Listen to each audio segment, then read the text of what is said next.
Marc Pilcher, you're the hair and makeup designer for Bridgerton, which is an extravagant period romance set in 19th century London. With so much intricate work throughout the season, including a lot of crowd scenes, is this some of the most extensive work you've done for a project? Yes, because for me, I wanted to make sure that every single character had their own look, that was totally right for them. When I read the scripts, I like to formulate and help convey their personalities through the hair and makeup. It's really important that you don't just tell the story through the script and through the acting. You can also tell the story through costume, through hair and makeup. So I think it's really important to understand the characters, work with the actors as well, and the directors and producers, obviously. But it's a great thing to work with the actors, give your ideas. Every time I had an initial fitting with the actors, I sort of fed them, my ideas, hoping that that they would like them. And luckily, every time they were like, "Oh my God, I love that." So yeah, it worked really well, and we were able to convey those characters through the hair and makeup. So I hope, anyway. And how much research was there, relative to, also amount of, there's an element of fantasy also to the looks on the show. So what was kind of the balance of that? So I do my research. I read books about the period. I look at paintings and just historical information about the period, as well as illustrations. But also what I like to do is draw from my mind, from my past, from like old movies. I spent my childhood watching Hollywood movies, watching all the old musicals, and it's good to draw elements of that in with it, to make it slightly different, not to make it look like everything that you'd seen before. With characters such as Lady Featherington, when I went to her first fitting that I was invited to, I could see that her costumes had a real 1950s slant to them. I know that Ellen, the costume designer, had been to the Christian Dior exhibition at the Victoria and Albert Museum, and that had heavily influenced a lot of the looks. And she had these bold 1950s floral prints, and the necklines of the dresses were very 50s. And so even though I still wanted to stick to the period of the piece, to the actual 1813 period, I just wanted to give it that element. So Lady Featherington was based around Deborah Kerr, Elizabeth Taylor, from those sort of 1950s film. The fronts that you could, the bangs, as you guys call them, that you could bring that 50s feel to the bangs, but still stay true to period. And I imagine, as you mentioned, working with the costume designer, and I imagine there must be a lot of work with costume and art departments to create not just cohesive character looks, but being cohesive with the visual style of the show as a whole. Yeah, certainly. I mean, generally, costume and the art department spend a lot of time together before even before hair and makeup get involved, because they work with the palettes together to make sure that everything looks stunning. And I mean, that's when we were filming Bridgerton, I kept saying, "Oh my God, I feel like it looks like this beautiful wedding cake, like all the sets and everything just melded together perfectly." And then obviously hair and makeup generally comes in a bit later. And yeah, Will and Ellen, who run those two departments, we all got on really well, and it was so good to feed off each other. And I mean, again, for us, with quite often with period pieces, you do a lovely hairstyle, and then this great big hat or a great big bonnet gets put on top and covers the whole thing up. And one thing that Ellen said from day one was that, she hated bonnets. So she was going to create her own feel for the look. And, what she created was these beautiful, I don't know if you call them hats or some of them were like the sort of 1950s shapes again. And she would just use a brim and flowers. And it just complemented everything together. And yeah, it was great to not always have your work covered up, but also with these beautiful, innovative hats that she created. She's a genius and a pleasure to work with. So yeah. Some of the most dramatic looks of the season are on Queen Charlotte. Yes. And I'm wondering, has physics found a limit to how high you could go with her hair? Well, yes, because obviously she has to wear them. So most of the wigs were really comfortable. There was the odd one, there was a really tall black braided one that she wears to the wedding banquet. And that was the heaviest one. But we always made sure that as soon as the cameras were off, if there was a period of, I don't know, half an hour or lunch, we would always take the wig off just to sort of make it really comfortable. And by the time we got to the final wig for the Hastings Ball, which again was quite tall, which was the one that was made with locks and bows and the bird cage, we made sure that when we made it, we did it in a way that it sort of was much more hollow, so that the outside looked sumptuous and thick, but actually it was much more hollow on the inside and much more bearable to wear. So I mean, I don't think any of them were painful, but you're always aware that they're going to have it on their head for quite a while. So you have to sort of be helpful in that way. And what was the kind of proportion of using wigs versus working with the actor's own hair?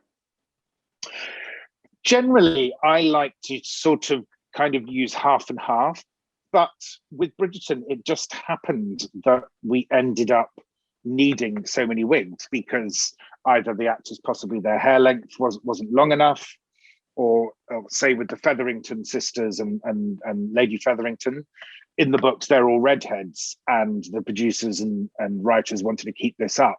So of course, not everyone is a redhead or wants to dye their hair, or all those things. So again, they were all given wigs, and actually sometimes it does make it easier. It makes it easier to maintain, especially with so many things added to it.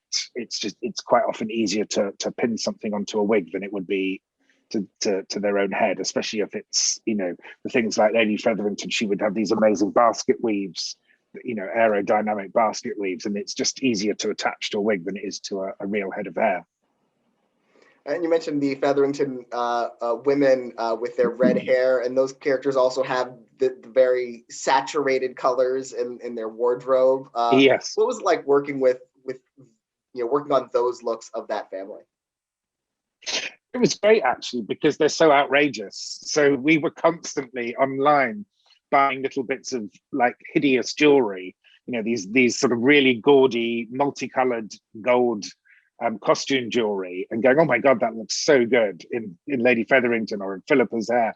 So, it was great to sort of, the gaudiness just made it really, really fun to find extra bits and pieces to sort of, create that awful gaudy look that they had.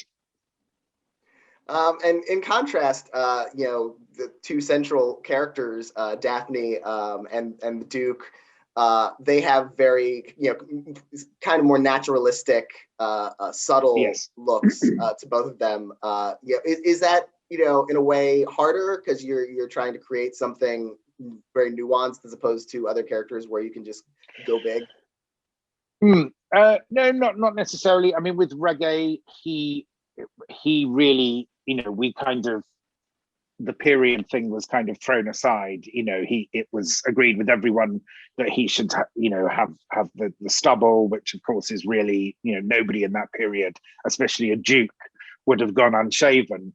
But we were just creating a fantasy, and we were also, I think, with Netflix, we were aiming at an audience who necessarily wouldn't normally watch a period drama, so we were enticing them in other ways. And again, with Daphne, she just had to look so fresh and young and beautiful. She was the diamond of the season, and we had to reflect that with her makeup.